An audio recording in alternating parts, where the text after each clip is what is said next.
Episode 24. Hello, thanks for tuning in to another episode of Dogman Encounters Radio. I'm Vic Cundiff, and I'll be your host as we listen to eyewitness encounters involving one of the most terrifying cryptids, dogmen. Every now and then, I get a letter from a listener that details an encounter with a dogman that they had that had all the elements except actually seeing the dogman. I've got a story to read to you tonight that fits into that mold. The gentleman's name that sent this to me is Ty, and Ty's from Edmonton, Alberta, Canada. The letter reads, and I quote, "Hi Vic, back in July of 1957, I had a very scary thing happen to me. I regularly babysat for a couple down the street from our family. Instead of paying me with money, we made a deal that they would take me on vacation with them for 2 weeks during the summer. I was 12 years of age then. Although we lived in a good-sized city, Edmonton, Alberta, Canada, and being a Boy Scout, I had no real fear of the wilderness. The couple's names were Chuck and Ray Gowers, and they had 3 small children. Chuck was an avid fisherman, so they decided to take me fishing. We piled into their new Ford station wagon and set off for southern Alberta. Hours later, we arrived in Lethbridge, Alberta, where we met up with Ray's parents, Mr. and Mrs. Hunter. Mr. Hunter was a true outdoorsman, and even though he was a prison guard, he was very gentle, patient, and a good teacher to the little boy I was at the time. He and Chuck were close friends, as well as father-in-law and son-in-law. Chuck always treated me like a younger brother. We got along great. Mr. Hunter took us to a very remote place in the Rocky Mountains in British Columbia to a place called Blackwood Creek. When we got situated at a good fishing spot on the fast-flowing river at about 7:30 a.m., they asked me if I felt safe enough to fish there by myself, while they tried a spot 2 miles upstream. I was a little nervous to be left on my own that far away from them, but I wanted to prove I was brave, so I said it would be fine. They had been gone for about 10 minutes when I noticed some tracks in the sand on the edge of the small river. They were about 1 inch deep in the damp sand and about 3 feet apart. The thing that scared me was there were only 3 toes on each foot, and each toe seemed to have a claw on the end. There was a pad mark behind the toes. I knew from scouting that they had to be canine tracks, but I couldn't figure out why it seemed that whatever made them had only 2 legs. They went along the sandy area to a point where they turned and disappeared into the forest. I never saw what made those prints, but all my hair stood on end and my blood chilled. That was it for my fishing. I climbed a giant boulder and stayed up there until Chuck and Mr. Hunter returned about 2 hours later. I showed them the tracks, and they looked very uneasy. Mr. Hunter said we'd better get back to the car right away. I asked him what he thought made the tracks, and he said he wasn't sure, but even he looked unnerved. We left right away and drove up to Banff for the night. That night, as I lay in my tent, I could hear the adults talking in hushed tones around the campfire about the episode.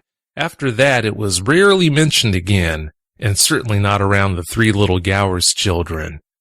Those tracks were each the size of a teacup saucer, so whatever made them had to have been very big and heavy.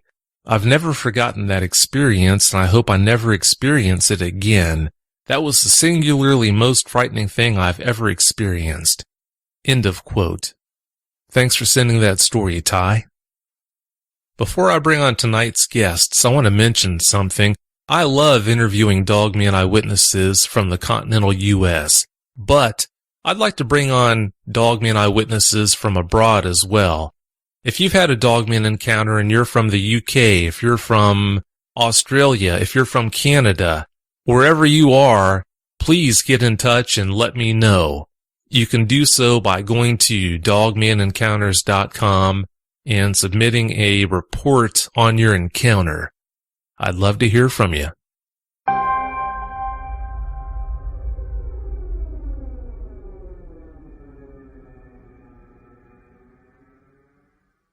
You'll remember one of our guests tonight, Michael F. Smith, from episode 1 of the show here, where he came on with Kris Huckins to talk about the Dogman encounter they had in Missouri. Well, Michael's come back tonight to talk about another pair of encounters that he, Kris Huckins, and a gentleman named Terry had in Missouri after we aired that show. Michael and Terry, welcome to Dogman Encounters Radio. Thanks so much for coming. Hey, it's good to be here. Mike, for starters, if you could give us a brief bio on yourself. Well, I have a photography business. I also drive a school bus. My best friend and I have been doing Bigfoot research for several years now, and that was really kind of what led us into this Dogman thing. All my children are grown, so it's me and my dog and Bigfoot, I guess. That sounds like a good combo right there. Terry, I know you want to remain anonymous, so if you don't mind giving us a brief bio on yourself that won't expose your identity. Okay. My name's Terry. I have 2 kids. I only recently started getting into doing Bigfoot research with Kris and Mike. They have taught me a lot. I ain't gonna lie, the first time I went out with them, I was kind of thinking it wasn't true. But until they started showing me, especially Mike and his photography, I'm a firm believer now. I can believe in it, and you know what? It's a passion of mine. I really enjoy going out with them.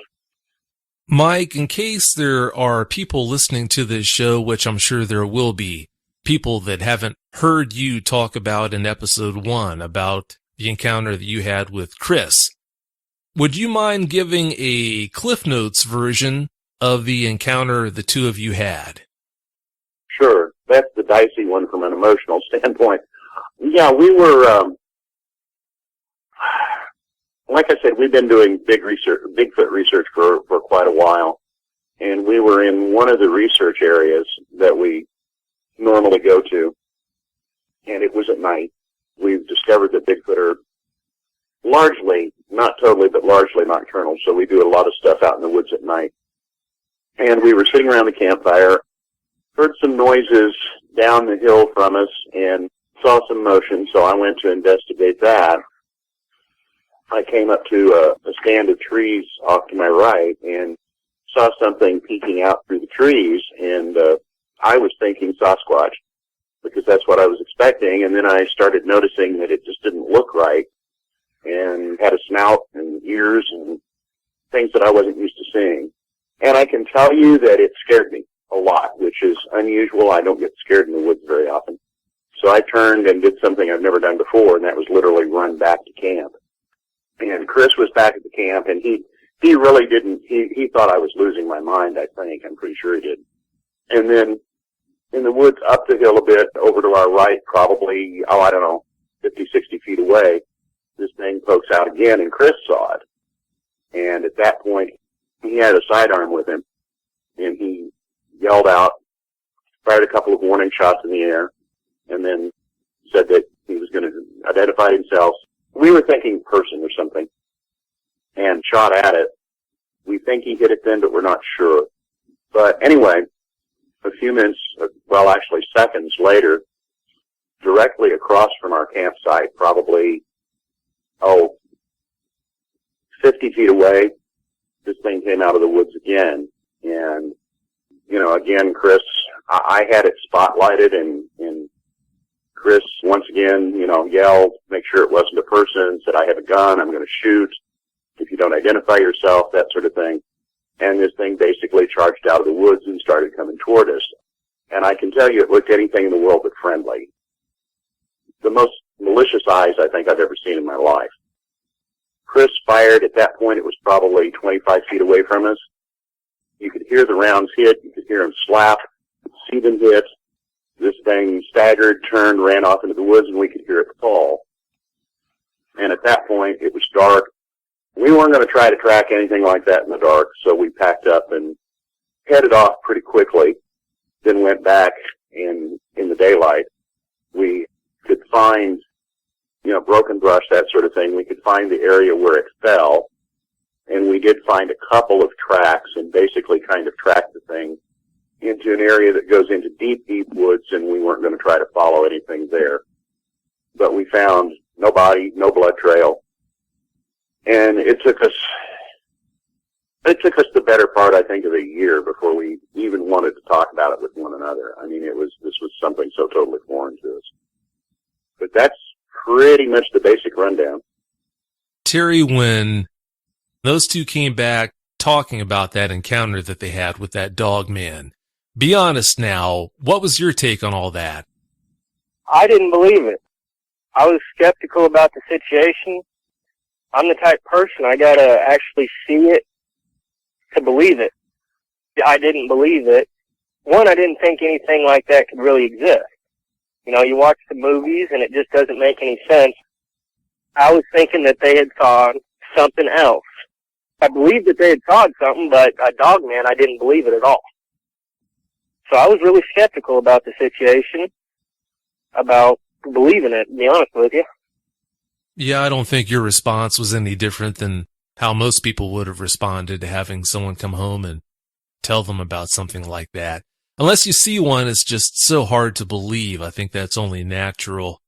Mike, since you did episode 1, and listeners have had time to respond to that show that you and Kris did, most of the responses are not all that surprising. Most people that left reviews and replies left replies that fall in line pretty much with what I would expect.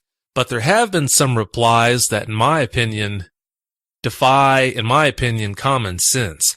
Some people that replied to that show, they voiced opinions that you had been basically picking on some animal that just wanted to be left alone, that wasn't going to hurt you, that didn't give you just cause to fire on it. I want to give you the chance now to address that in whatever way you choose. I can tell you this much. I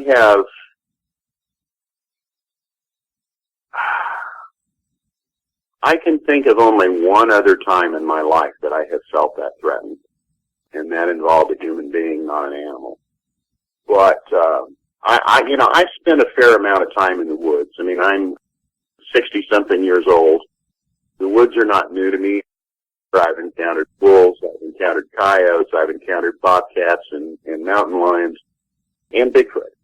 And nothing has scared me the way this did. I've never seen anything that I perceived as being as malicious as this thing was. And I mean, I'm sorry, when something that's roughly somewhere between 6 and 7 feet tall and fairly massive comes at you bearing teeth and claws, you don't sit there and go, nice puppy. You don't debate it. There's no doubt in my mind that this thing was out to hurt us.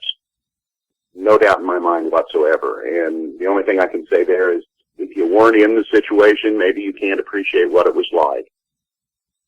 You know, and the thing of it is, Kris or I neither one, we don't really hunt anymore. We used to, but we don't anymore. And we don't, well, in fact, it was a fluke that Kris even had his gun with him, because at that point we normally didn't take weapons with us. But no, we would not, if there had not been a very definite and obvious threat to us, nobody would have fired. But there's no doubt in my mind that we would have at least been, at very best, been hurt badly. You know what? I can't blame you for acting the way that you did. I'm an animal lover through and through. But given the set of circumstances that you said you were faced with, I can't see how anyone could blame you for doing what you did. So I'm not surprised, and I don't blame you that you handled it that way. Now, moving forward, as if that one encounter wasn't enough, last October, if you don't mind, Mike, could you tell us about what happened with that encounter? And then I'm going to have Terry come in and give his point of view. Sure. We were once again in one of our research areas, a different one from the first encounter, and not expecting that at all. We were getting activity from the Sasquatch that we were hunting, or not hunting, but looking for, observing. I don't want to give the impression that we hunt Bigfoot, because we really don't. We research, but we don't hunt in the other sense. But amount of activity, and things were actually going pretty much the way they normally do with those interactions, and actually going pretty well. It's difficult to talk about it without talking about Sasquatch, because they were kind of integral to the whole thing. But they started acting a little bit differently, sort of excited, and at one point where they were sort of all around us, they ended up sort of all on one side of us. But there was still something moving around through the brush, and we went off into the woods a ways to sort of see what we could see. And this thing was, again, probably, when I first saw it, it was probably, 100 feet away, maybe 150 feet. And, you know, we did get closer. The three of us are going through the woods. And at one point, Kris sort of took off in a different direction, and I thought that he was ahead of us, and I just wasn't seeing him through the trees. But apparently he had gone a completely different direction. And Terry and I are moving along, and we see this thing standing at the tree line. And, you know, it was, having seen it before, it was clear to me what it was. I mean, yes, it was night, but the moon was full a couple of days before full maybe. But we had good vision, and I had very good night vision anyway. But there was no doubt in my mind what it was. We yelled to make sure that Kris wasn't standing between us, and at least let him know to get down. And, you know, Terry aimed, and he had a bead on it for a while, and then finally, you know, I just looked at him as fire, shoot, you know, because this thing wasn't going away. It was moving vaguely in our direction. And based on my previous experience, I was not going to mess with it at all. Anyway, ultimately, Terry did fire. It went down, and simply got back up and moved away. Then, a few seconds after that, Kris comes out of the woods, and we figured out that he wasn't where we originally thought he was, and he was kind of like, you know, what are you shooting at? And apparently, he was seeing a Dogman off to our right-of-ways in a different direction, and he was following that, and we all thought we were going the same way, and apparently we had split off. So at this point, in my mind, apparently we actually encountered two of them that night. The area we're in is a flat pine grove near the top of the hill, probably, an acre or more of flat area. And then behind that, there's a shallow ravine, and then on the other side of that ravine, there's a pretty steep hill. And what this thing did was, after it got up, was it moved into and across that ravine and up the hill. Exactly where the other one went, I'm not totally sure. But anyway, that's kind of basically it, I guess. For me, there was the same intense feeling of this is malicious, that this will hurt us if given the opportunity. No perception of poor innocent animal in any way, shape, or form. And especially in retrospect and thinking about it, it was almost like there were two of them and they were trying to separate us. Well, I don't think anyone can blame you for not getting the warm and fuzzies when you had that encounter with the Dogman the second time around. Terry, this is where you come in. If you don't mind, please tell us about your point of view, what you saw, what you felt when Mike turned to you and told you to shoot this Dogman. Well, basically, we were, scouting out, going Bigfooting, doing research. This was even before Mike had come back, because Mike went out. He went out and did his thing. He just kind of walks around. He'll just take off and go walk around. And I ain't never seen this before, and I've been out with him before. Mike come back and had this horrible look on his face, scared look on his face. And then that's when I got this horrible smell. And, I have smelled Bigfoot before. It smells musty, and it was just not right. It smelled like anybody that has hunted before and they bag a deer, and they're just cutting into it. That's what it smelled like, that terrible, bloody, that smell. That's what it smelled like to me. I had my 12 gauge with me, and I had Sabot hollow point shells. So we went walking off. We went down into the draw. We were looking around, and Mike froze, so I froze along with him. And like Mike was saying, Kris was off somewhere else. I couldn't say where he was, but where I thought he wasn't, come to find out. Anyway, across the ravine is when I saw some movement. And it didn't look right. I was like, what in the world is that? It seemed real skinny. It had a snout on it. And, wouldn't say, it kind of had legs, front legs, but it was upright. So, it didn't look right. So I took aim at it. I put a bead on it, and I just held it there just to see what it would do. It was clear that it could see me, I could see it. Like Mike was saying, there was a full moon out. And, Mike told me to shoot, and I shot. And I saw it go down. I saw it hit the ground. And, I didn't see it get back up, but I saw where I shot it. So we went over there to investigate. I was ready to fire at anything again in case something got back up or something come at us. Anyway, I know where I shot it, and it was right next to a stump and a tree. A rotten stump, and right next to it was a tree. So that's where it was. Me and Mike went over next to it, and it wasn't there. And I was very confused. So I'd seen it go down. How come it's not here? And I'm a very good shot. I've gotten a deer every year. I am an avid hunter, and, I've never missed a shot. And I couldn't explain in words, and, Mike and Kris both, they could see I was very confused. I was more in shock than anything. Well, let me guess, Terry, you went from skeptic to 100% believer in the flip of a switch. So you could say I was more than shocked at the situation. Oh, I could understand that. Do you think hearing about the first encounter that Mike and Kris had, do you think that might have had a little bit of an effect of conditioning you for what you saw that night? Absolutely, yes. Like I said, I wasn't a believer. I believed that they had seen something, and then with that situation there, I 100% become a believer, and I'm definitely one of those people. I got to see it to believe it, and I believed it. I can understand that.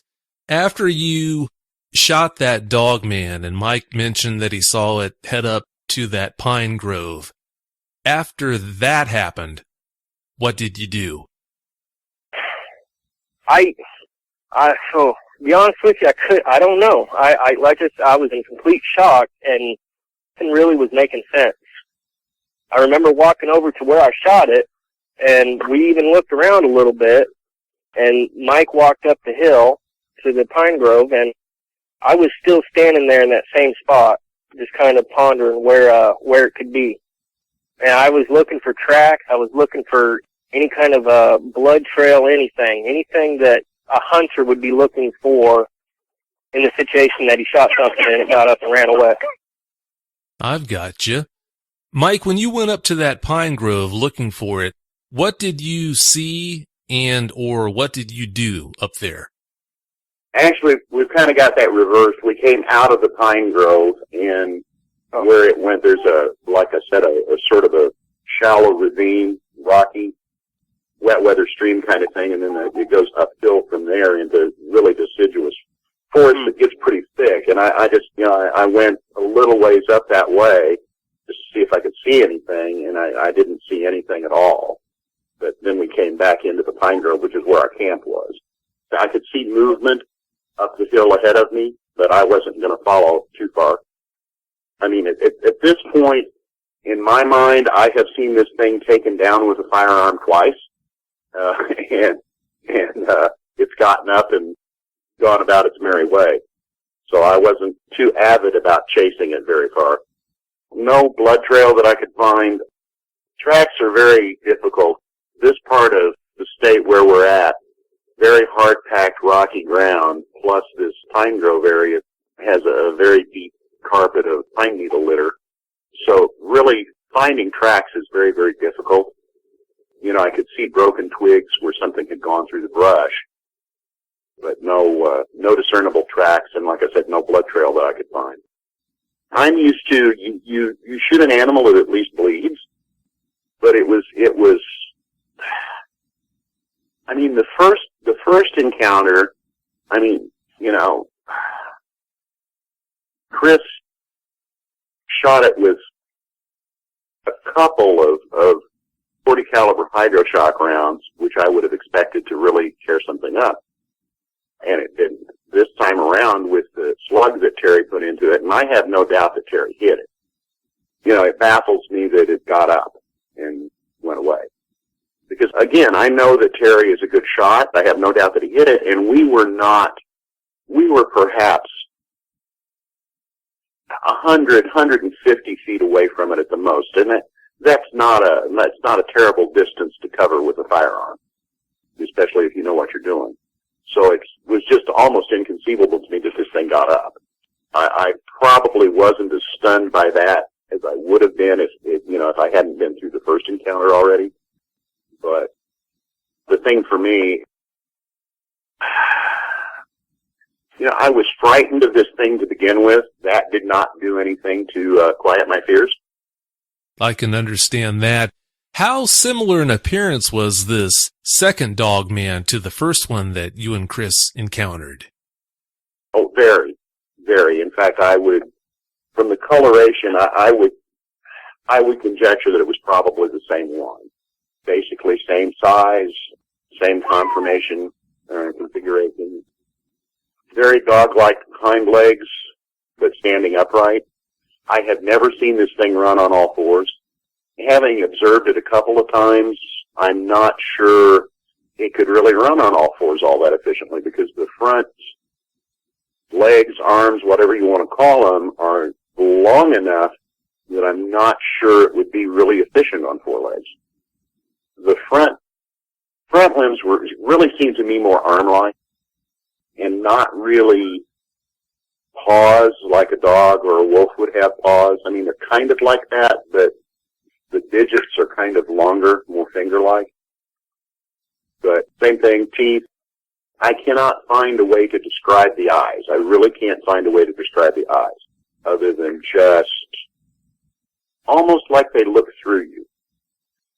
And again, just to me, incredibly malicious. You know, it's funny that you mentioned that, Mike, because I'm asked from time to time what people report as being the most terrifying aspect of these things. And my answer is always, it's the eyes. That's what makes people sit up in the middle of the night, soaking wet with sweat, is how scary those eyes were. So I'm not surprised you mentioned that. Now, moving forward a little bit here, gentlemen, Mike, this is the second time that you've had an encounter where someone with you has fired on one of these things. Like you mentioned, the first time around, round one, it was a 40 caliber pistol with hydroshock ammo. This time, round two, Terry had 12 gauge Sabo slugs he fired at this thing and evidently hit. That had to blow your mind, as if it wasn't bad enough to actually encounter one of these things in the first place. That had to blow your mind, the fact that now for the second time you witnessed a friend hit one of these things, knock it to the ground with the shot. When you went to investigate, not only did you not find prints, but you also didn't find a blood trail. Absolutely. Like I said, I've spent a lot of time in the woods. I don't anymore really, but, at one point in my life, I grew up on a farm, I hunted and all of that. I'm just not used to that. If you take an animal down, you can usually find some indication of that.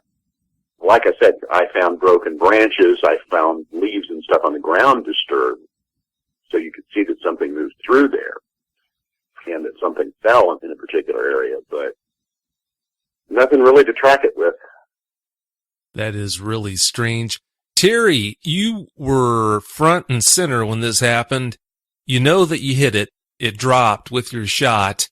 What's your take on this? You don't have to answer this if you don't want to, of course, but would you mind giving us an opinion on how you could hit something like that with a 12-gauge Sabo slug and it was able to get up still, run away without leaving any footprints or a blood trail? What's your take on that?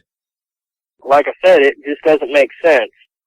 A round like that, it should have dropped anything. And, you know, the size of Dogman, the creature that I'd seen, it was more than enough to take it down. Way more than enough. And it just doesn't make sense to me that it wasn't right there on the ground where I'd shot it.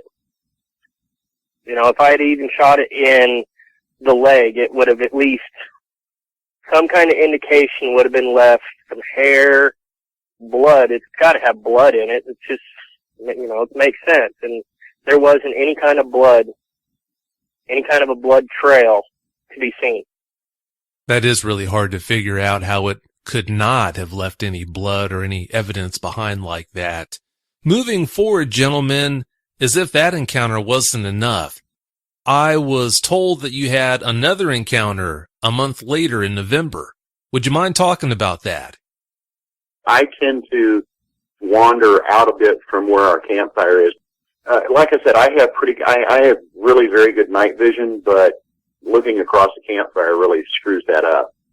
So I have a tendency to kind of wander off a little bit so that I can sort of refocus and see what's around me. And I didn't see anything right away, but the thing that hit me was this incredibly obnoxious smell. We had smelled before. You know, there was this sort of wet dog kind of urine smell. The only way I can describe it, and Kris and I sort of describe it the same way, is like hay in a barn. You know, like something had been rolling around or sleeping in hay. And that's not something that we've ever encountered with Bigfoot. It's very, very different. As soon as I picked up on that smell, the fear welled up because I knew what that had to be at that point. And then I came back to camp, and Kris was absolutely livid. He was angry because this thing was intruding yet again. You know, you don't want to believe it, but once again, we did see it off in the distance. Neither time did it get up in our faces like it did during the first encounter. I bounce back and forth with that. I'm not sure if it's because it has a healthy respect for the firearms or if it's plotting a different strategy or what. But every time I encounter this thing, I feel hunted. Same sort of look off through the woods, same sort of basic shape. The last encounter was more brief than the others. And I think we probably looked for it a little more aggressively the last time than we had the other two times. But the one thing I do know is that once again it moved out of this pine grove and across this ravine and up that hill. It seems to me like that ravine is almost some sort of territorial boundary or something. Because in our interactions with Sasquatch, they seem to not cross that ravine, and this thing seems to go back across that ravine. That falls in line with what seems to be the case. Sasquatches and dogmen seem to prefer to keep a boundary like a river, a stream, maybe a ravine like you're talking about between them. They don't seem to be fond of intermingling. So it would make sense that they would have an arrangement like that. So that I've got this straight, if I understood your second encounter, the first one that you mentioned on the show here tonight, you three were on the move when you had that encounter, and shortly after the action started, Kris went off in a different direction than the two of you went, correct? Yes. We didn't realize it at the time, but yeah, he did. Terry and I went left and he went right. From talking to you in the pre-interview, Mike, I got the impression that Kris went off in his own direction because he actually saw something that he was going after. Yes, and he described it to me as having the same sort of appearance that we have seen with Dogman, up to and including a tail. for us out in the woods, the tail is sort of a telling thing because Sasquatch do not have tails. So if you see a tail wagging around behind something, then it's probably not Sasquatch. But yeah, he was following, and he thought we were following him. But, later on we realized that we were going in separate directions, and that's why I say I kind of come to the conclusion that there had to be two of them. Because the one that Terry and I saw and the one that he shot at did not move off from our line of sight until after he shot. And Kris, at that point, was following this thing in another direction. We had a little bit of a confusing moment there because Kris was going, well, no, I was following it over here. And we're going, no, it was over there. And it didn't really dawn on either of us, I don't think, until later on that, gee, there were two of these things. That's a scary thought that there could have been two of them and you didn't realize it at the time. That's not good. Now, so that I'm clear on the second encounter that we mentioned on the show, the one that happened last November, from what I understand, you were around the campfire and it basically came into you. Yeah, like I said, I had wandered off away from the campfire a little bit and was just kind of looking around when I smelled this. And as soon as I smelled this, I headed back to the fire, and yeah, it sort of came in behind me. But again, it didn't get anything like as close as it did in our very first encounter. And then we did end up following it out into the woods a little ways. Well, thank goodness it didn't come in any closer. Now, so that we're clear on the locations of these encounters, the first encounter that you, Mike, and you, Terry, had together that we're talking about here, did that happen at the same location as the first encounter, the encounter that you, Mike, and Kris had that you talked about on episode 1? No, it's about probably 3 or 4 miles away from where that first encounter was. I see. This second encounter, the most recent one where you wandered away from the campfire a little bit and it came into you, with that encounter, did that happen at the same place where your first encounter happened? No. The last two encounters were both in the same area, but not the same area as the first one. I follow you. That makes sense. Now, I will say this. The way the lay of the land is, the direction that in the first encounter that we had in a different area, the way the lay of the land is, where we tracked it to, like I said, where it went into pretty dense forest and we didn't want to track any further, is directly in the direction of where the last two encounters were. Oh, okay. I see. I follow you. Terry, Mike had experience with encountering one of these things before, but this was your first time running into one. Did you have any problems with nightmares or PTSD after that first encounter that you had? Honestly, no. I'm prior military, so I've been deployed and I have my own problems to deal with there. But no PTSD from that. It's just, I'm definitely more alert when we go out investigating than I was before. I could understand that. Gentlemen, I really appreciate you coming on the show tonight. Do you have any closing points you'd like to make, Terry? Well, not that I'm aware of. I think we pretty much covered it all down to a T. That's all right. How about you, Mike? Just, you've got to be cautious and you've got to be respectful of this thing at very least. And while after the first encounter, my advice was adamantly don't go out into the woods armed, at this point I have kind of lost confidence in how much benefit being armed is. So I don't know. To this day, I don't quite know what to think about this thing. I'm still very fearful of it because, like I said, I don't think I've ever seen anything that seems so absolutely malicious. But at this point, I've kind of gone through stages. A long period of denial that Kris and I both went through. It's kind of like, no, this isn't happening in our world. Because I thought, fairy tale time, not something I would have ever considered the least bit real. Now I guess I don't have much choice. And I've sort of run the gamut from sort of denial to gee, I'm afraid of this thing, and which I still am, but at this point it's encroaching on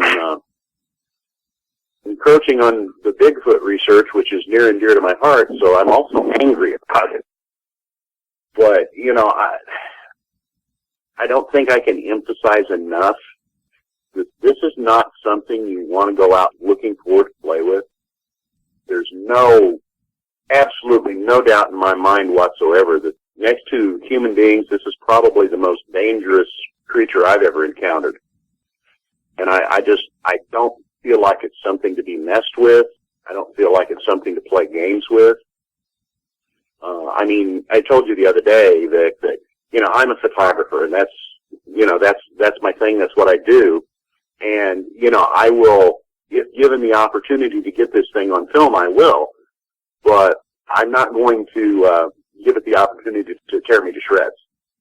And I have a very firm belief that this is very capable of tearing me to shreds.